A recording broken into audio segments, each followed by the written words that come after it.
Queridos hermanos, iniciamos la lección divina de este día sábado, 19 de noviembre, sábado de la semana 33 del tiempo ordinario. Por la señal de la Santa Cruz de nuestros enemigos, líbranos, Señor Dios nuestro, en el nombre del Padre, y del Hijo, y del Espíritu Santo. Amén. Señor mío y Dios mío, creo firmemente que estás aquí, que me ves, que me oyes. Te adoro con profunda reverencia, te pido perdón de mis pecados y gracia para hacer con fruto este tiempo de lección divina. Madre mía Inmaculada, San José, mi Padre y Señor, Ángel de mi guarda, interceded por mí. En este día sábado, continuando con la lectura del libro del Apocalipsis del apóstol San Juan, leemos el capítulo 11, versículos 4 al 12. Yo, Juan, oí que me decían: aquí están mis dos testigos, son los dos olivos y los dos candelabros que están ante el Señor de la tierra. Si alguno quiere hacerles daño, su boca echará fuego que devorará a sus enemigos. Así, el que intente hacerles daño morirá sin remedio. Ellos tienen poder de cerrar el cielo para que no llueva mientras dure su misión profética. Tienen poder para convertir el agua en sangre y para castigar la tierra con toda clase de plagas cuantas veces quieran.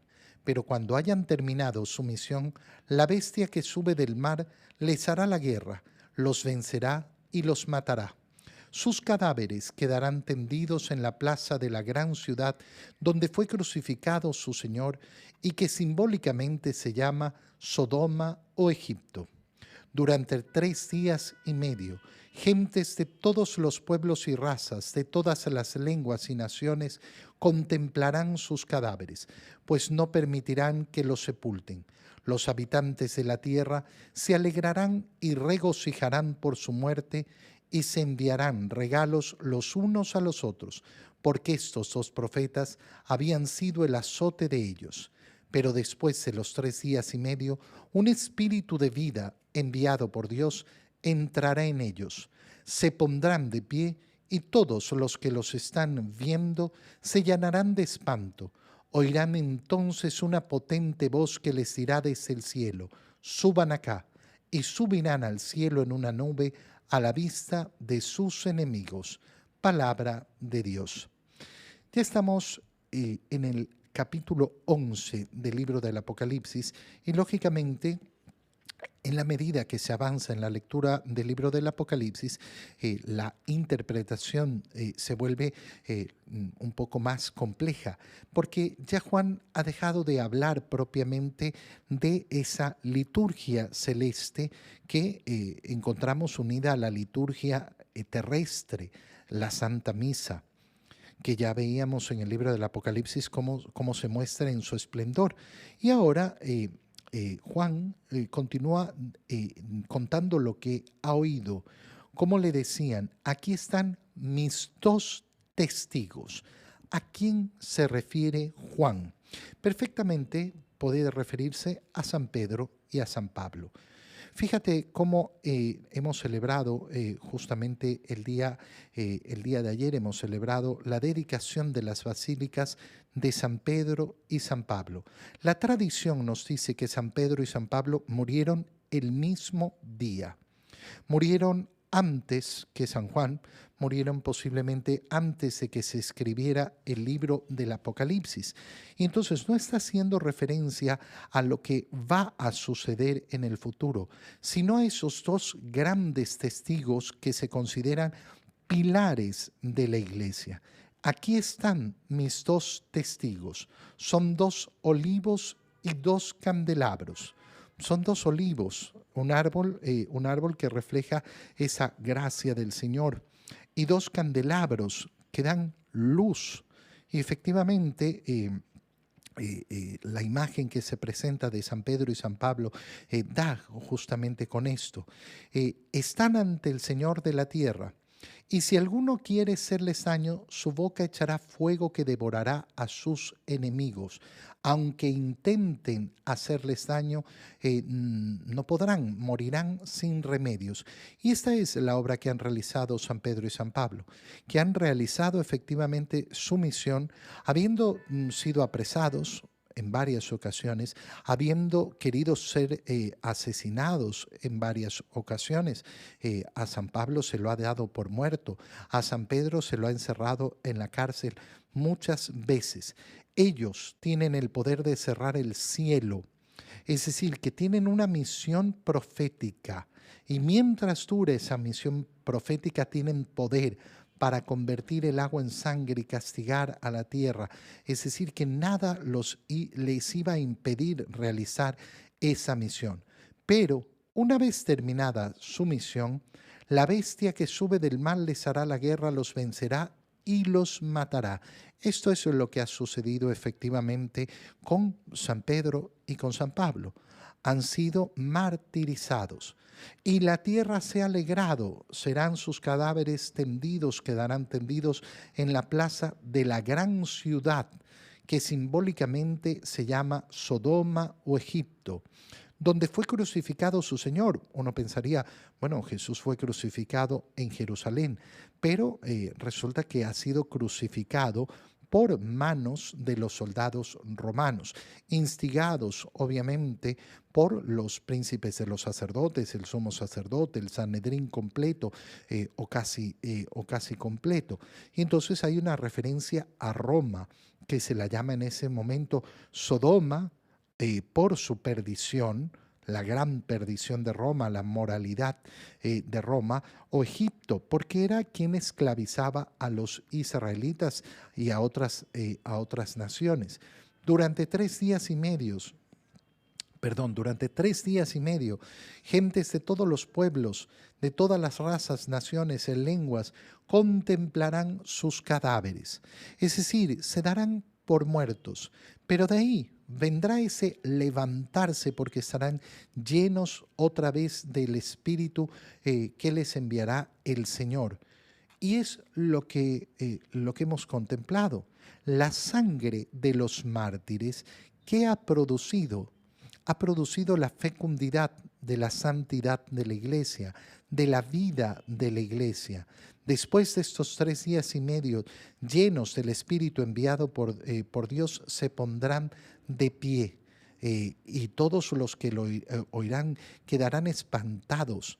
La voz de San Pedro y San Pablo, la voz de los apóstoles, no se ha callado. Fueron martirizados, fueron asesinados, sí, pero no fue el final. Todo el contrario, su sangre ha sido fecunda en la vida de la iglesia y han ganado efectivamente el cielo a través de ese sacrificio total de haberse entregado a la misión que les dio el Señor.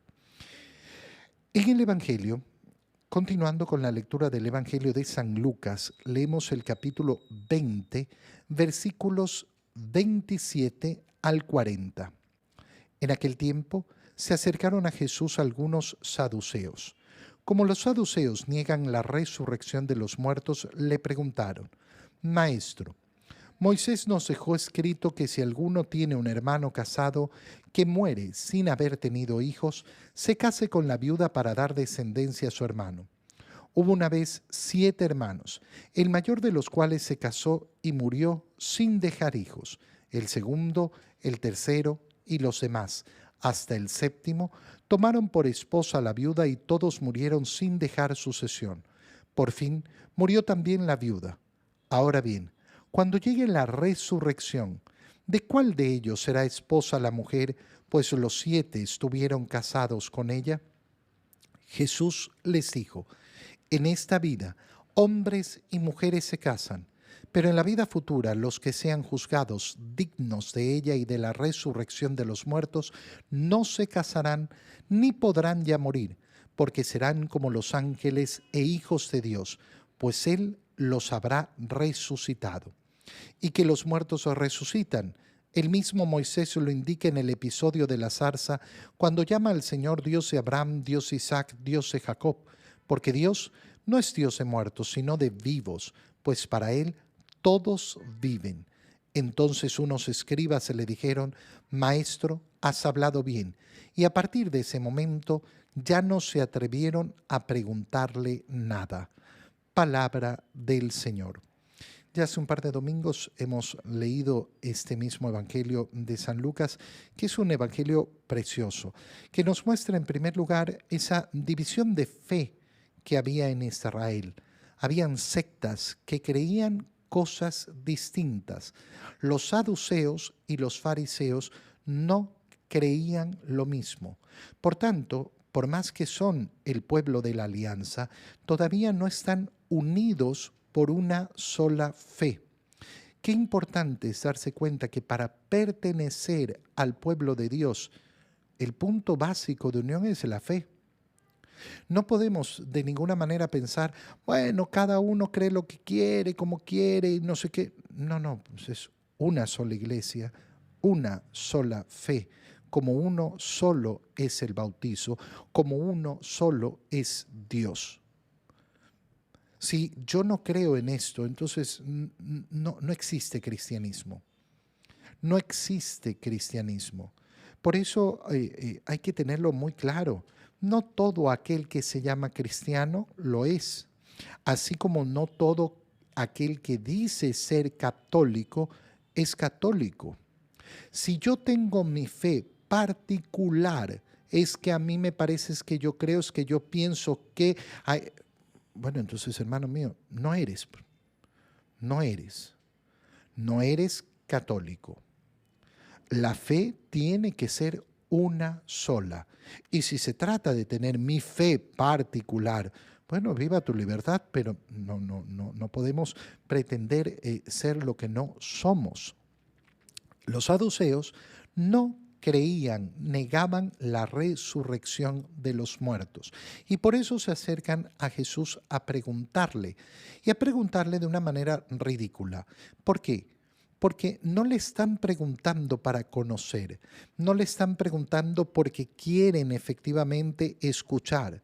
No, están creando una pregunta absurda porque ellos no tienen intención de cambiar su modo de pensar.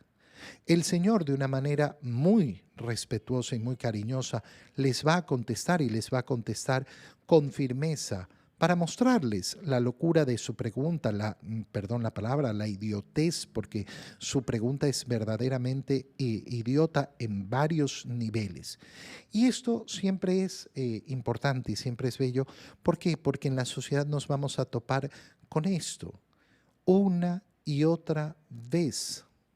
Cuando se discute sobre los temas de moral, cuando se discute sobre la vida de la iglesia, siempre aparecerán personas que tienen ya una manera elaborada de pensar y de creer. Sobre todo, no de pensar, sino de creer. Eso es lo que se llama el pensamiento ideológico. Yo ya tengo una ideología metida en mi cabeza. Y entonces, delante de una postura distinta a la de mi ideología, quiero ponerla en ridículo a través de preguntas ridículas, a través de situaciones ridículas, a través de planteamientos ridículos sobre la realidad.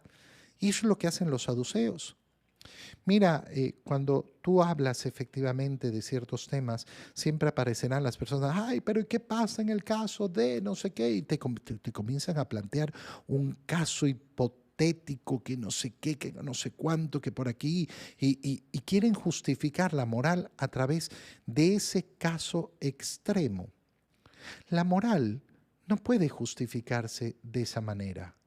La moral tiene que apuntar siempre a saber si es bueno o malo. ¿Cuál es la pregunta, por ejemplo, que temen los abortistas? ¿Hay vida o no hay vida? ¿Hay vida o no hay vida? En la concepción, ¿hay vida o no hay vida? No es que nadie puede responder esa pregunta. Ok, admitamos por un segundo que no podemos responder esa pregunta. ¿Qué es lo que más lógicamente podemos suponer?